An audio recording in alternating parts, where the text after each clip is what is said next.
കുട്ടികളൊക്കെ ഉണ്ടല്ലോ വേണ്ട എന്ന് പറയാതെ കഴിക്കുന്ന ഒരേ ഒരു ഐറ്റമാണ് ഈ ചിക്കൻ നഗ്ഗറ്റ്സ് എന്ന് പറയുന്നത്. നമുക്ക് വീട്ടിൽ സിമ്പിളായിട്ട് ചെയ്യാം, നമുക്ക് കുട്ടികൾക്ക് വിശ്വസിച്ച് കൊടുക്കുകയും ചെയ്യും. അപ്പോൾ അതെങ്ങനെയാണെന്ന് നോക്കാം. ഞാൻ അതവിടെ ബോൺലെസ് പീസ് ചിക്കനാണ് എടുത്തിട്ടുള്ളത്. ഇവിടെ ഞാൻ ഒരു 150 ഗ്രാമോളം എടുത്തിട്ടുണ്ട് കേട്ടോ. അപ്പോൾ ഒട്ടും തന്നെ എല്ലിൻ്റെ കഷ്ണമൊന്നും പെടാതെ വേണം ഇതെടുക്കാനായിട്ട്. അത് നന്നായിട്ടൊന്ന് ക്ലീൻ ചെയ്ത് പിന്നെ അതിനുശേഷം നന്നായിട്ടൊന്ന് ടിഷ്യൂ പേപ്പർ തുടച്ചെടുക്കണം, വെള്ളമൊക്കെ ഒന്ന് പോകാൻ വേണ്ടിയിട്ടാണ്.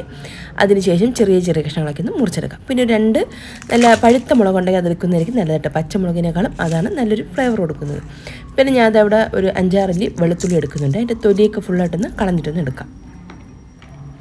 അപ്പോൾ ചിക്കൻ റെഡിയാക്കി വെച്ചിട്ടുണ്ട്. അതുപോലെ തന്നെ ആ മുളക്, പിന്നെ 5-6 അല്ലി വെളുത്തുള്ളി, പിന്നെ 1 ടീസ്പൂൺ പെപ്പർ പൗഡറാണ്, നമ്മൾ സാധാരണ ബ്ലാക്ക് പെപ്പറിൽ അതാണ്. പിന്നെ അതുപോലെ തന്നെ 1 ടീസ്പൂൺ വൈറ്റ് പെപ്പർ കൊടുക്കുമ്പോൾ അതിനൊരു പ്രത്യേക ഒരു ഫ്ലേവർ ഉണ്ടാകും കേട്ടോ, അതിന് വേണ്ടിയിട്ടാണ് വൈറ്റ് പെപ്പർ എടുത്തത്.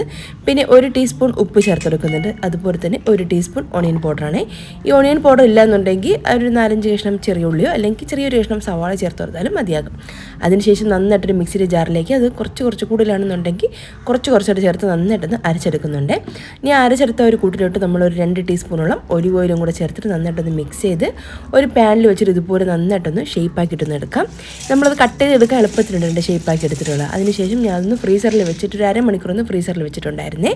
പിന്നെ അതിനുശേഷം ഞാനത് പുറത്ത് വെച്ചിട്ടുണ്ട്. അപ്പോൾ ആ ഒരു ടൈമിൽ തന്നെ ഞാനത് ഒരു കപ്പോളം കോൺഫ്ലെക്സ് ഒന്ന് പൊടിച്ചൊന്ന് എടുത്ത് വയ്ക്കുന്നുണ്ട്. പിന്നെ അതാ ഒരു 1/4 കപ്പൊക്കെ മതിയാകും കേട്ടോ മൈദ. അതിലേക്ക് ഒരു 1/2 കപ്പ് വരെയൊക്കെ വെള്ളം ഒഴിച്ചിട്ടൊന്ന് മിക്സ് ചെയ്തിട്ട് അതൊന്ന് മാറ്റി വയ്ക്കാം. പിന്നെ കുറച്ച് മൈദാപ്പൊടി എക്സ്ട്രാ അല്ലാതെ ഒന്ന് എടുത്ത് വെച്ച് ജസ്റ്റ് ഒന്ന് മുകളിലൊന്നൊരു കോട്ടിങ് കൊടുക്കാൻ വേണ്ടിയിട്ടാണ്. അപ്പോൾ മൈദ മാവും എടുത്ത് വെച്ചിട്ടുണ്ട്. ഇനി നമുക്കിതാ ഈ ഒരു ചിക്കൻ്റെ ആ ഒരു ഇത് കട്ട് ചെയ്തിട്ട് ചെറിയ പീസാക്കിയിട്ടൊന്ന് മുറിച്ചെടുക്കാം. അപ്പോൾ നിങ്ങൾക്ക് എത്രത്തോളം ആ ഒരു വലിപ്പം വേണം അതിനനുസരിച്ചിട്ടാണ് എടുക്കാനായിട്ട്. ഞാൻ പെട്ടെന്ന് ഇത് കുക്കാവാൻ വേണ്ടിയിട്ട് ചെറിയ പീസാക്കിയിട്ടാണ് കേട്ടോ മുറിച്ചെടുക്കുന്നത്.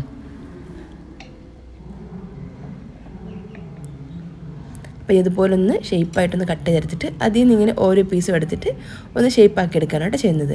എന്നിട്ട് ആദ്യം നമുക്ക് ആ എടുത്ത് വെച്ചിട്ടുള്ള ഒരു വെറും മൈദാമാവ് പ്ലെയിൻ ആയിട്ടുള്ള ഒരു മൈദാമാവ് മാത്രമാണ് ആ ഒരു ഫ്ലോറിൽ നന്നായിട്ടൊന്ന് ഡിപ്പ് ചെയ്തെടുക്കുന്നുണ്ട്. പിന്നെ അതിനുശേഷം നമ്മൾ നേരത്തെ മിക്സ് ചെയ്ത് മാറ്റി വെച്ചിട്ട് ആ ഒരു ബാറ്റർ അതിലേക്കിട്ടൊന്ന് ഡിപ്പ് ചെയ്യാം. പിന്നെ നമുക്കിത് നേരത്തെ പൊടിച്ച് വെച്ചിട്ടുള്ള കോൺഫ്ലെക്സ് ഇല്ലാന്നുണ്ടെങ്കിൽ ബ്രെഡ് ക്രംസ് എടുത്താലും മതിയാകും. കോൺഫ്ലെക്സ് ചേർക്കുമ്പം എക്സ്ട്രാ ഒരു ക്രിസ്പി കിട്ടും കേട്ടോ, അതിന് വേണ്ടിയിട്ടാണ് കേട്ടോ, നല്ല മുരുമുരാന്നിരിക്കും. അതിനുവേണ്ടിയാണ് ഞാൻ ഇവിടെ കോൺഫ്ലെക്സ് യൂസ് ചെയ്യുന്നത്. അപ്പോൾ എല്ലാം ഇതേപോലെ സെയിം മെത്തേഡിലൊന്ന് ഫുള്ളായിട്ടൊന്ന് കവർ ചെയ്തൊന്ന് എടുത്ത് വെച്ചിട്ടുണ്ട്. അപ്പോൾ നമ്മൾ ഫ്രീസറിലൊക്കെ ഇത് സൂക്ഷിക്കാൻ 4-5 ദിവസത്തേക്കൊക്കെ സൂക്ഷിക്കാനെന്നുണ്ടെങ്കിൽ ഇതുപോലെ ഓരോ ബട്ടർ ഷീറ്റ് വെച്ചിട്ട് അതിൻ്റെ മുകളിലോട്ട് ഒരു നമ്മളേതെങ്കിലും ഒരു പാത്രം എടുത്തിട്ട് അതിലിങ്ങനെ ഇതുപോലെ ഒന്ന് റെഡി ആക്കിയിട്ടൊന്ന് വെച്ച് കഴിഞ്ഞാൽ ഫ്രീസറിൽ നല്ല സുഖമായിട്ടിരിക്കും. നമുക്ക് ആവശ്യത്തിന് ആ ഒരു ടൈമിൽ തന്നെ എടുത്ത് ഫ്രൈ ചെയ്തെടുത്താൽ മതിയാകും. പിന്നെ ഫ്രൈ ചെയ്യുന്ന സമയത്ത് മീഡിയം ടു ലോ ഫ്ലെയിമിൽ വെച്ചിട്ടാണ് ഫ്രൈ ചെയ്യാനായിട്ട്. ഹൈ ഫ്ലെയിമിൽ ഫ്രൈ ചെയ്യില്ല. ഓൾറെഡി നമ്മളത് റോ ആയിട്ടുള്ള ചിക്കനാണ് നമ്മളിത് ഒന്നാമത് എടുത്തിട്ടുള്ളത്. അപ്പോൾ അത് അകത്തൊക്കെ നന്നായിട്ടൊന്ന് കുക്കായി കിട്ടണമെങ്കിൽ ഒരു മീഡിയം ടു ലോ ഫ്ലെയിമിൽ വെച്ചിട്ട് നമ്മൾ ചെയ്തെടുത്താൽ മതിയാകും. നമ്മൾ ഫ്രൈ ചെയ്യുന്ന സമയത്ത് തന്നെ ഇതെടുത്ത് ഒന്ന് എണ്ണ ചെറുതായിട്ടൊന്ന് ചൂടാക്കി നമ്മളിതുപോലെ ഇട്ട് തിരിച്ച് മറിച്ചിട്ട് നന്നായിട്ടൊരു ഗോൾഡൻ ബ്രൗണിൽ ഇത്തിരി ഒന്ന് ബ്രൗൺ കളറായി വരുന്നവരൊന്ന് കുക്ക് ചെയ്തിട്ടെടുക്കണേ.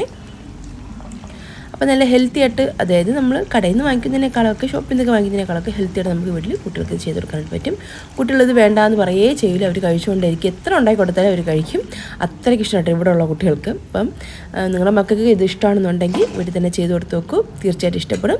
അപ്പോൾ ഈ ഒരു വീഡിയോയും ചെറിയൊരു റെസിപ്പി നിങ്ങൾ ഇഷ്ടമായിട്ടുണ്ടെങ്കിൽ മറക്കാൻ എൻ്റെ ചാനലിന് സബ്സ്ക്രൈബും പിന്നെ ഫേസ്ബുക്കാണ് കാണുന്നതെങ്കിൽ ഫോളോ ചെയ്യാനൊന്നും മറക്കല്ലേ. അപ്പോൾ ഈ വീഡിയോ കണ്ട എല്ലാ കൂട്ടുകാർക്കും താങ്ക്സ്.